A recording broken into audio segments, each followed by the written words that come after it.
ẹ kúrò lọ ẹ kú dédé àkókò yìí bàbá ojú aago wá rí pé àkókò wa ń sáré léńjeléńje ẹ má gbàgbé ètò ayé kò tọ́ Sweet 107.1 FM lábẹ́òkúta iléeṣẹ́ rédíò eléyìí tí ò sùn tó jẹ́ torí ẹ̀ náà ló ṣe ń sún à ń gbátùn ẹ̀yin náà ń gbátùn gbogbo wa náà láàjọ gbátùn yìí ká lágbára kábíyèsí ọ̀bẹ̀ lẹ́dùá yóò mọ dùn ní o kò kú ní ikàn ẹ má gbàgbé láti darapọ̀ wọn lórí ìkànnì ìbánidọ́rẹ̀ẹ́ wa tàwọn sí Facebook ẹ bá ti mẹ́rọ̀ ìbánisọ̀rọ̀ yín ẹ tẹ Sweet 107.1 FM síbẹ̀ ẹ lè máa rí èmi Rama àti aláwìyé Federation ìkóró ẹ lè máa rí àwọn mẹ́tẹ̀ẹ̀ta lórí ètò ìdìbò eléyìí tó ń bọ̀ lọ́dún 2023 kí ló ṣẹlẹ̀ ńbẹ̀ mò ń bọ̀ ẹ̀jẹ̀ ń tarí dọ́dọ̀ Rama náà. Riziki Olúwatósìn lórúkọ tèmi o HADJIA Ramlifar àgbọ́ mábìrún. eléyìí tá a fẹ́ kọ́kọ́ mú wá tó jẹ́ pé tó bá di lójúmọ́ ọ̀la yóò mọ̀ fẹjú kẹ̀kẹ́kẹ́ nínú àjímúná wa òun ni lórí ètò ìdìbò tó ń bọ̀ lọ́dún 2023 ẹ wò ó mo ní èròǹgbà míì ta ló sọ bẹ́ẹ̀ Bala Muhammed ló sọ bẹ́ẹ̀ gómìnà ìpínlẹ̀ Bauchi Bala Muhammed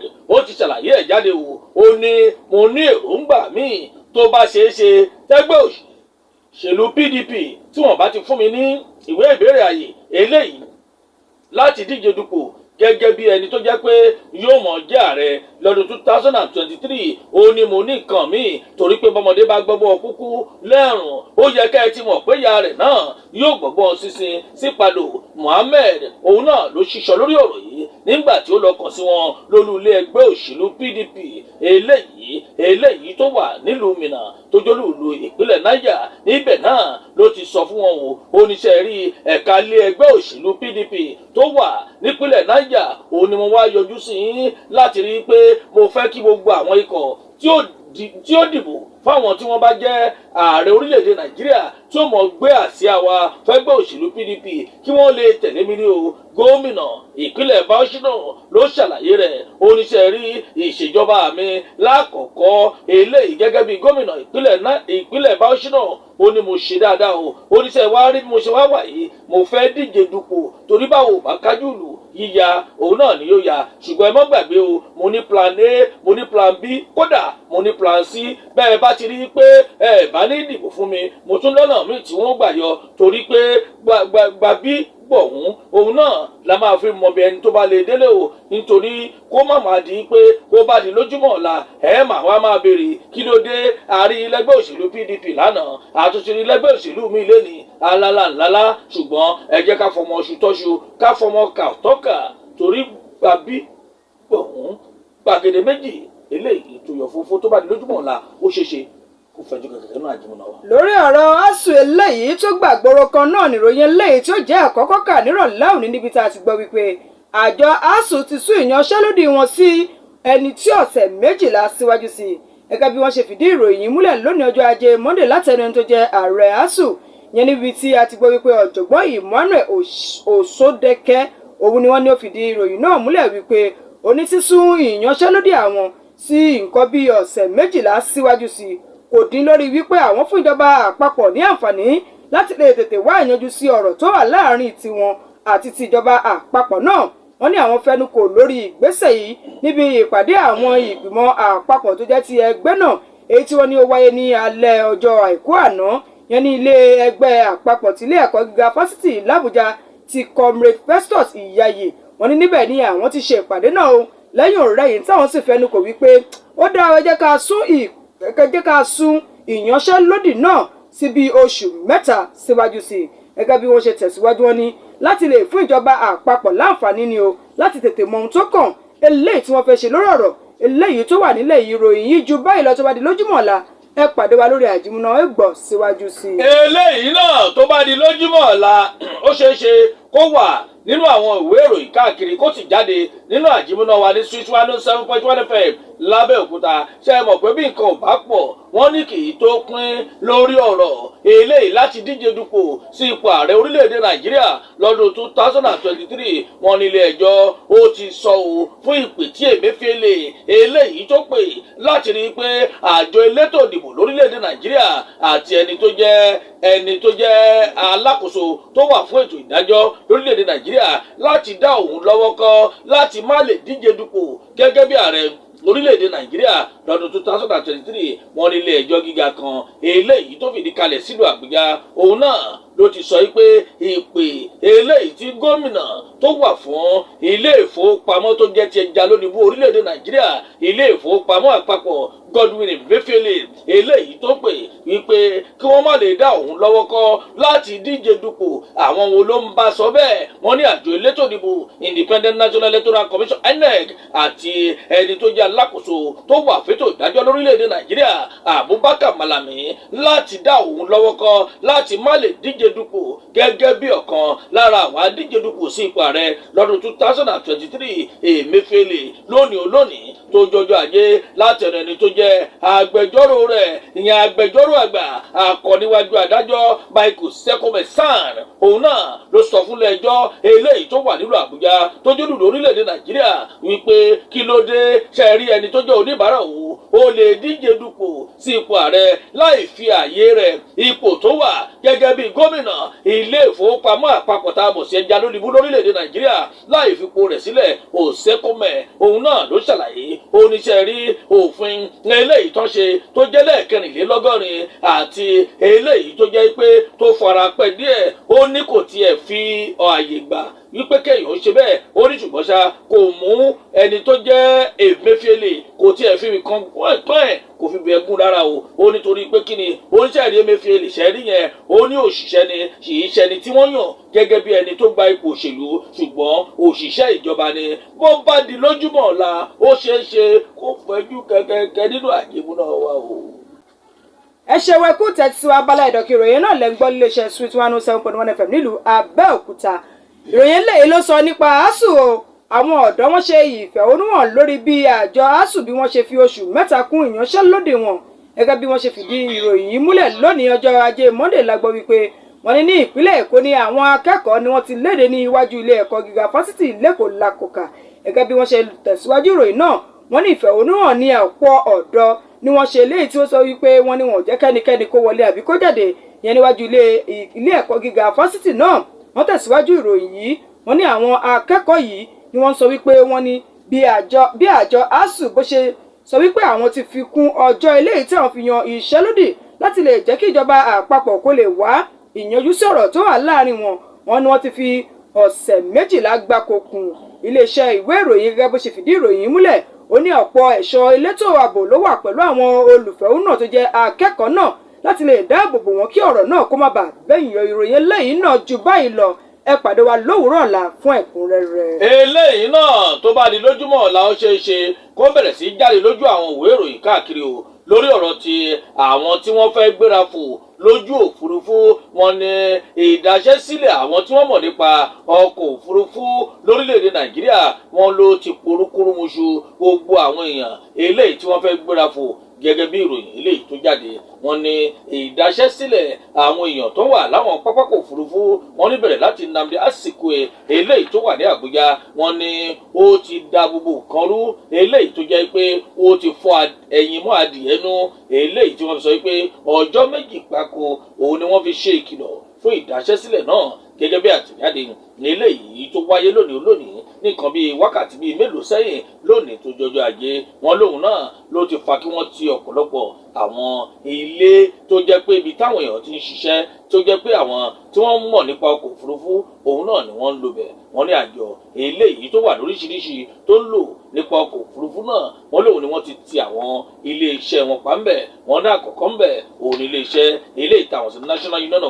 of Air Transport Employees NOATE àti kan náà tí wọ́n pè ní Association of Nigeria Aviation Professionals tá a mọ̀ sí NAP wọ́n láwọn náà wọ́n ti ti olú iléeṣẹ́ wọn pa o wọ́n ní pàtàkì ibẹ̀ wá ní pé gbogbo èèyàn tó bá fẹ́ rìnrìn àjò kí wọ́n sì dúró sílé náà fọ́jọ́ kan àbí méjì eléyìí tó jẹ́ pé kò sí ọkọ̀ òfurufú kan eléyìí tó lè rìn kó ní kálukú kó yà gbọ́ o ó ṣeé ṣe tó bá di lójúmọ́ ọ̀la kó jẹ́ pé ìròyìn tí ó jáde yóò fẹ̀jú kẹ́kẹ́kẹ́ o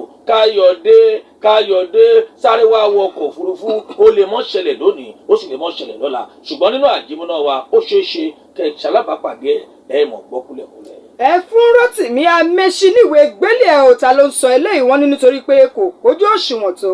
àwọn ẹbí ẹni tí wọ́n jí gbé yẹn nínú ọkọ̀ eléyìí tó jẹ́ ọkọ̀ ojú ní Àbújá sí Kaduna ni wọ́n ti fi gbé sẹ́nu. Wọ́n ní lẹ́yìn ọjọ́ 42 eléyìí tí wọ́n ti jí àwọn èèyàn àwọn gbé tó jẹ́ wípé wọ́n ní wọ́n pa 9 lójúṣẹ̀ níbi ìṣẹ̀lẹ̀ náà tí ọwọ́ àwọn ajínigbé sì tẹ 70 tó jẹ́ àwọn èèyàn àwọn. Wọ́n ní ẹni tó jẹ́ alákòóso fún ìgbòkègbodò ọkọ̀ Rotimi Amechi òun ló jẹ́ wípé kò kájú òṣùwọ̀n o. Wọ́n ní kàkà kó wá bí àwọn tí wọ́n jí gbé náà bí wọ́n ṣe bọ́ síta, wọ́n ní nǹkan míì òun ni ó ń ṣe kiri. Àwọn tẹ̀síwájú wọ́n ní ẹni tó jẹ́ alákòóso fún ètò ìgbòkègbodò ọkọ̀ yìí yẹn Rotimi yìí wọ́n ní kò tiẹ̀ bìkítà rárá ni lórí àwọn tí wọ́n jẹ́ 70 eléyìí tí wọ́n ní ó wà lákàtà àwọn ajínigbé níbi tí wọ́n ní wọ́n ti jí wọn gbé lójú orin Àbújá sí Kaduna. Àwọn tẹ̀síwájú wọ́n ní kàkà kí eléyìí ẹni tó jẹ́ alábòjútó fún ọkọ̀ náà alákòóso fún ọkọ̀ náà wọ́n ní kàkà kó wá ìyanjú sí ọ̀rọ̀ náà wọ́n ní ṣe ló ń dagbádá kiri ní pápákọ̀ ló ń dagbádá kiri láti lè díje dupò gẹ́gẹ́ bí ipò ààrẹ. Àwọn tẹ̀síwájú wípé wọ́n ní kàkà kíjọba orílẹ̀-èdè Nàìjíríà kí wọ́n tètè kọ ìwé gbélé ẹ̀ fún un nítorí pé kò pójú òṣùwọ̀n. Wọ́n ní ṣe ni wọ́n tún gbà á láyè láti díje dupò sí ipò ààrẹ lọ́dún 2023. Wọ́n ní báyìí báwọn ṣe ń sọ ìyà wọn fi àìdùnnú sọ wípé ẹ fún Rotimi Amechi ní ìwé gbélé ẹ̀ nítorí wípé kò wá ìyanjú sí ọ̀rọ̀ tó ṣẹ̀ bíbẹ̀ kọ́ tarẹ̀ nìkan ló mú gbọ́. Eléyìí náà wọ́n ní bí gbábá sojú dé àáṣí ni o, bí ò bá ṣe é sí ó yẹ kẹ́ ẹ ti mọ̀ pé àyàmọ̀ fọ pátápátá ni o. Ẹ̀wọ̀n agbọ́ná ó ṣeé ṣe kó fẹ̀jú kẹ̀kẹ́kẹ́ nínú àjímúná wa tó bá di lójúmọ́ ọ̀la. Ṣe ẹ̀rọ orílẹ̀-èdè Nàìjíríà oríṣiríṣi ẹ̀kọ́ eléyìí tó nílò pẹ̀lú wípé kò sí ìṣọ̀kan mọ́ lórílẹ̀-èdè Nàìjíríà lábẹ́ ìṣàkóso ààrẹ Muhammadu Buhari. Ta ló sọ bẹ́ẹ̀? Àtíkù Abubakar òun náà ló sọ bẹ́ẹ̀. Ṣé wọ́n ní ẹnu onípọ̀n náà láti gbọ́pọ̀n, ẹnu ọlọ́fà òun náà láti gbọ́mọta. Ẹni tó fi ìgbà kan rí tẹ́lẹ̀tẹ́lẹ̀ tó jẹ́ igbákejì ààrẹ lórílẹ̀-èdè Nàìjíríà bákan náà tó ti fi ìgbà kan rí náà tó jẹ́ àdíje dupò sí ipò ààrẹ lórílẹ̀-èdè Nàìjíríà lábẹ́ ẹgbẹ́ òṣèlú PDP Alhaji Atiku Abubakar ó ti fi àìdùnnú rẹ̀ hàn lórí ìṣàkóso ààrẹ Muhammadu Buhari lórí ti wípé kò sí ìṣọ̀kan kankan lórílẹ̀-èdè Nàìjíríà mọ́. Bàbá ò fẹ́ tọmọ, ọmọ ò fẹ́ ti bàbá, ìyá pàápàá fúnra ẹ̀ kò fẹ́ ti ìyá ọkọ, bẹ́ẹ̀ ni àwọn ìyá ọkọ fúnra rẹ̀ àti bàbá ọkọ wọn ò fẹ́ tìyàwó. Kódà ẹ̀gbọ́n àtàbúrò alábàágbé gbogbo àwa tá a wà nílùú ńṣe ni wọ́n yójú ìjà, wọ́n yójú ra wa, wọ́n yójú wa síra wa ni o. Àtíkù Abubakar ó ti wá ṣèlérí wípé òun ó rí pé ìṣọ̀kan tó ti sọnù tipẹ́tipẹ́ yẹn ó padà sórílẹ̀-èdè Nàìjíríà bí wọ́n bá lè dìbò fóun gẹ́gẹ́ bí ààrẹ orílẹ̀-èdè Nàìjíríà. Àtíkù Abubakar òun náà ló ṣe léyìí nígbà tó ń bá àwọn ikọ̀ tó jẹ́ ti ikọ̀ ẹgbẹ́ òṣèlú PDP láti ìpínlẹ̀ Ondo eléyìí tó wà nílùú Àkúrẹ́ nígbà tó ń bá wọn sọ̀rọ̀ lónìí. Bákan náà ló ṣàpèjúwe oníṣẹ́ eré mu wá báyìí ni o nílùú Àkúrẹ́ tó jólùlù ìpínlẹ̀ Ondo láti rí i pé ẹ wò mí dáadáa. Ẹgbẹ́ òṣèlú PDP tó jẹ́ ẹgbẹ́ òṣèlú ọlọ́mbrẹ́là ẹ bẹ́ẹ̀ bá ti lè dìbò fún mi kò séwu lóko àfigìrì àparò. Ohun tí n bá ṣe wọ́n mú ẹgbàá lẹ́yìn lọ́wọ́ ẹ nà mí bí nǹkan míì ni bó bá di lójúmọ́ ọ̀la yóò fẹ́jú kẹ̀kẹ́kẹ́ nù àjímúná wa. Ẹ káàbọ̀ padà ẹ̀dọ̀ kí ìròyìn Sweet 107.1 FM lábẹ́òkúta adùn eléyìí tó gbẹ ìwúrẹ́ mọ́ gbàgbé láti darapọ̀ mọ́ lórí ìkànnì ìbánidọ́rẹ̀ẹ́ wa àti rí ẹ̀yin tẹ́ ẹ ti kọ oríṣiríṣi ọ̀rọ̀ síbẹ̀ eléyìí tó lè ṣe wá láǹfààní tó sì lè mú ìdàgbàsókè bá orílẹ̀-èdè Nàìjíríà. ẹ̀yin tó bá kùnà ẹ mọ́ gbàgbé láti mọ́ bá a sí ààrẹ lógúnlógún lọ́gbọ̀lọ́gbọ̀ lójìlójì lọ́ta lọ́rin káwọn tó kù ń wà lè jàpá ráàmà bò ni. Ó dá ìròyìn eléyìí ló ń sọ wípé tí igbá ọ̀rọ̀ náà bá fi lè ṣí mọ́ Corporal Matthew Isaac lórí, wọ́n ní ó ti ṣetán láti fi iṣẹ́ ọlọ́pàá pẹ̀tàn nìyẹn o. Iléeṣẹ́ ọlọ́pàá ló fi eléyìí múlẹ̀ lónìí gẹ́gẹ́ bí wọ́n ṣe fìdí ìròyìn múlẹ̀ látẹ̀lé tó jẹ́ Múyìwá Adéjọbí. Òun ló ṣiṣọ́ lójú ọ̀rọ̀ yìí ó ní nínú fọ́rọ̀kọ̀ eléyìí tó gba ìgboro kan lórí bí wọ́n ṣe sọ wípé ọlọ́pàá náà ó ń kọ orin eléyìí tó ní ṣe pẹ̀lú àwọn ọmọ ẹgbẹ́ òkùnkùn tó sì ń jó gidi gan sí orin náà. Àwọn ní ìwádìí eléyìí tí ó fi sọ bóyá lótìtọ́ àti lódodo ló jẹ́ ọ̀kan lára àwọn ọmọ ẹlẹ́gbẹ́ òkùnkùn náà àbí kò tiẹ̀ mọ̀ nǹkan kan ó kàn ń ṣe nǹkan eléyìí tóun ni. Wọ́n ní ìwádìí náà ti bẹ̀rẹ̀ báyìí o lẹ́yìn tó jẹ́ wípé àwọn ní láti mú ọlọ́pàá náà sí àhámọ́ àwọn títí táwọn yóò fi ṣe ìwádìí náà láti mọ̀ bóyá lótìtọ́ àti lódodo òun ló jẹ́ ọmọ ẹgbẹ́ òkùnkùn. Wọ́n ní tí ìwádìí bá fi lè fìdí ẹ̀ múlẹ̀ wípé ó jẹ́ ọmọ ẹgbẹ́ òkùnkùn, wọ́n ló túmọ̀ sí wípé yóò dágbére fún iṣẹ́ ọlọ́pàá, àwọn yóò sì fi ọwọ́ òfin gbé e. Wọ́n ní ṣùgbọ́n tó bá jẹ́ wípé kò mọ̀ nǹkan kan nípa rẹ̀ á jẹ́ wípé yóò tún jẹ ìyà náà torí wípé kò lẹ́tọ̀ọ́ gẹ́gẹ́ bí ẹni tó jẹ́ agbófinró láti máa wo orúfẹ́ ìwà báyìí. Alukoro Múyìwá Adéjọbí ló tẹ̀síwájú ọ̀rọ̀ yìí níbi tó ti ń sọ wípé orúfẹ́ ìwà báyìí kò pọn ẹni tó jẹ́ ọlọ́pàá kò pọn lé rárá ni. Tí ìròyìn yìí bá jáde lójúmọ́ ọ̀la ẹ ó gbọ́ síwájú sí i. eléyìí náà wọ́n ní bí nǹkan ò bá pọ̀ wọ́n ní kì í tó pín bó ṣe ń wọlé ní yàjóyàjó wọ́n lẹ́yìn tó jẹ́ ààrẹ ilé-ìgbìmọ̀ aṣòfin àgbà Lawan òun náà ti gba ìwé ìbéèrè àyè láti díje dupò sí ipò ààrẹ orílẹ̀-èdè Nàìjíríà ó wá lágbára báyìí o wọ́n ní látàrí tí pé ọ̀la tó jọ́jọ́ ṣẹ́gun òun ni àti béèrè ìwé ìbéèrè àyè láti díje dupò sáwọn ipò lóríṣiríṣi sí ipò tá a fi dìbò lọ́dún 2023 tí ó wà sópin. Wọ́n ní ẹni tó jẹ́ ààrẹ sílé ìgbìmọ̀ aṣòfin àgbà lórílẹ̀‐èdè Nàìjíríà Ahmad Lawan òun náà ti la gba ìwé ìbéèrè àyè eléyìí tó fi ń sọ pé mo ti ṣetán o torí béégún bá múra tọ́nú ìgbàlẹ̀ òun náà ló ń jáde béégún ò bá ti múra tọ́nú ìgbàlẹ̀ ó yẹ kẹ́ ti mọ̀ pé irú eégún bẹ́ẹ̀ àwọn onílù àwọn elégbè àwọn èrò òwòrán kódà tó fi bá àwọn tí wọ́n kó ẹgbà lọ́wọ́ wọ́n mọ̀ dúró láti mọ retí eégún ni o àmọ́ eégún fúnra ẹ̀ ó ti yé họ́ ó ti jáde síta láti bẹ̀rẹ̀ sí káàkiri o gẹ́gẹ́ bí a ti gbọ́ wọn ní lónìí òun náà lẹ́ni tó jẹ́ ààrẹ ilé ìgbìmọ̀ aṣòfin àgbà Ahmad Lawan lòun náà bá lọ sórí ilé ẹgbẹ́ òṣèlú APC